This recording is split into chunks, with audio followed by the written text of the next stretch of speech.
I didn't invite my parents to my university graduation day. My parents, both divorced before I even started kindergarten, are a disaster together, like combining wind and sea into a cyclone. They got married basically after finishing college. My dad simply hates being a father, and after I was born, he had his jewelry removed, but that didn't stop him from being indifferent towards me. A couple of kicks from my grandparents forced him to love me, which was very wrong of him. He was basically a man who hated being better than himself. My dad was a genius in computer science, but his dreams basically went down the drain after he got my mom pregnant. My mother wasn't any better. When I was born, she basically went through postpartum depression and looked at me like I was some kind of snake in diapers, and I'm not exaggerating at all. She even said things like she wished I'd choke on my pacifier or develop a milk intolerance, and possibly other things that, even if they were jokes, still hurt. And also, when I was born, she picked up the bad habit of smoking like a chimney. I alternated between homes, but I wasn't truly happy in either.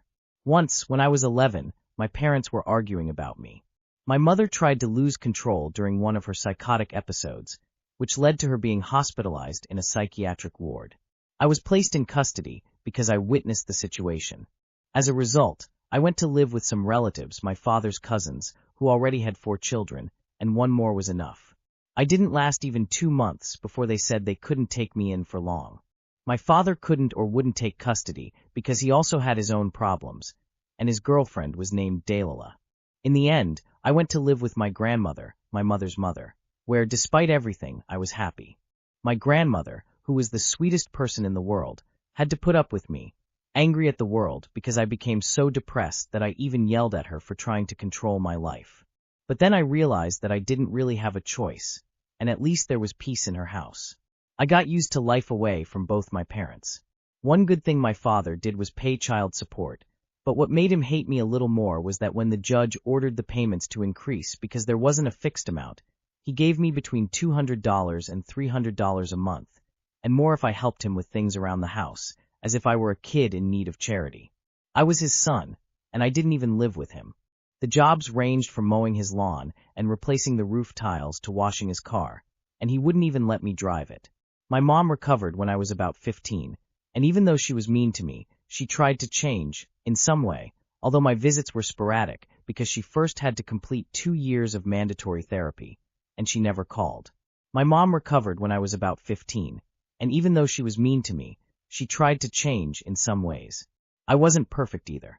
I was rebellious, wore black, and hung out with the bad kids at school, but I was smart, even though I didn't care about good grades because I didn't have a choice in anything.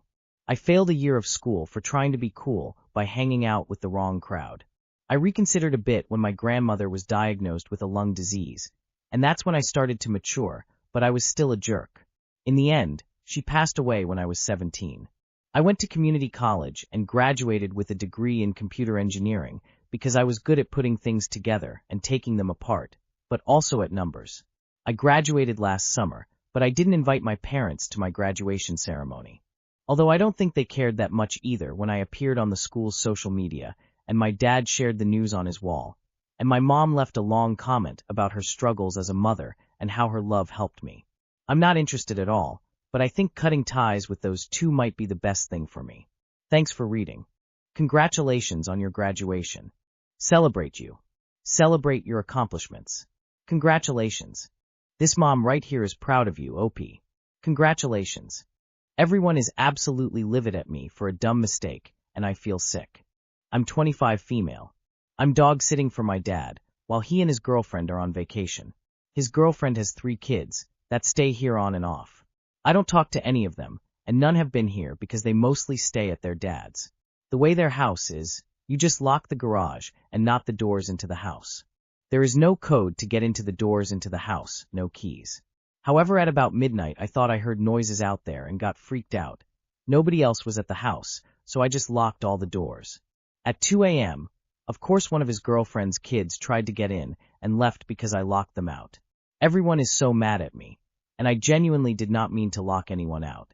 I just did not think anyone was showing up in the middle night at all.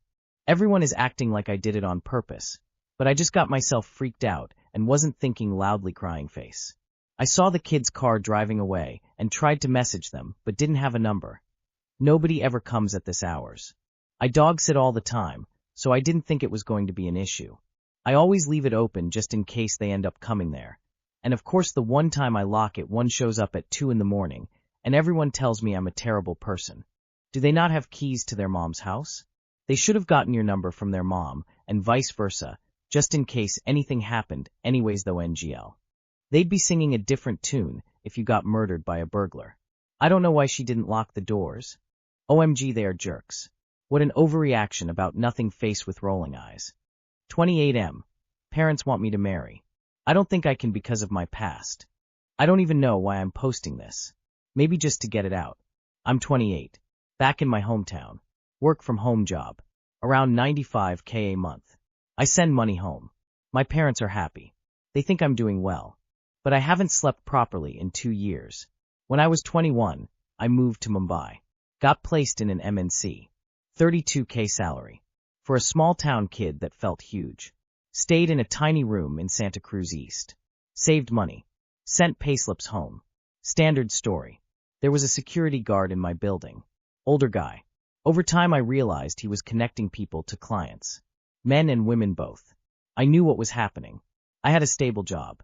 I wasn't starving. I just saw how much cash those guys were making. And I asked him if I could join. That's the part that keeps replaying in my head. Nobody forced me. I said yes. For about 4 years I met clients. 5 to 6 regular ones mostly. Some evenings, some overnights. Money was good. Some months I'd make 50 to 60K extra. All cash. I'd send my normal salary home and keep the rest separate. My parents thought I was just doing well in Mumbai. But something changed in me slowly. It stopped feeling like just work. I started switching off during it. Like I wasn't fully there.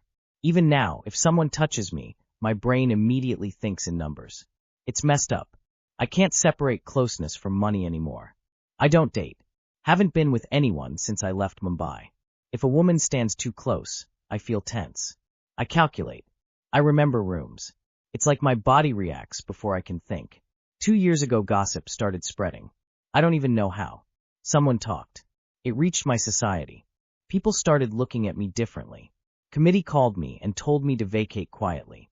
Around the same time, one client started threatening me when I stopped responding. Said she'd go to the police. Said she'd contact my family. That scared me more than anything.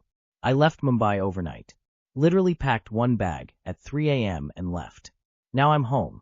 Remote job. Stable. My father keeps saying, "Ab to settle ho gaya hai." Now they're showing me girls for marriage. I just sit there and nod. But I know something isn't right with me. I freeze. I overthink everything. I can't imagine being in a room with someone who expects normal intimacy from me. I don't even know if I can be normal. The money part worked out. I'm financially okay. Mentally, I feel disconnected. Like I skipped some part of becoming an adult properly. And the worst thing is I chose it. I wasn't desperate. I wasn't trapped. I just wanted faster money. I don't know if this is trauma or guilt or both. I just know I don't feel like someone who should get married right now. See, no matter what your backstory is, it would not have mattered in the slightest. Marriage is something you do for yourself, and only when you yourself want to. What everyone else in the world thinks is irrelevant. I don't think I've ever been someone's first choice. I've been thinking about this for a long time, and it hurts more the older I get. I don't think I've ever truly been someone's first option. I'm always the safe option. The backup plan. The it's okay, call her person. With friends, I'm the one they make plans with when their original plans get canceled. If someone better is available, I disappear. If they're bored, suddenly I matter. With family, it's like, yeah, she's fine. Call her. Not excitement. Not priority. Just convenience. In relationships, it's worse. I've felt like the replacement. The if that doesn't work out, you're here. I'm the one they settle for when they're tired of chasing someone else. I'm loved when it's easy. I'm appreciated when there's no comparison left. Advice is asked from me when others fail. Appreciation comes only after someone better disappoints them. I'm never chosen first.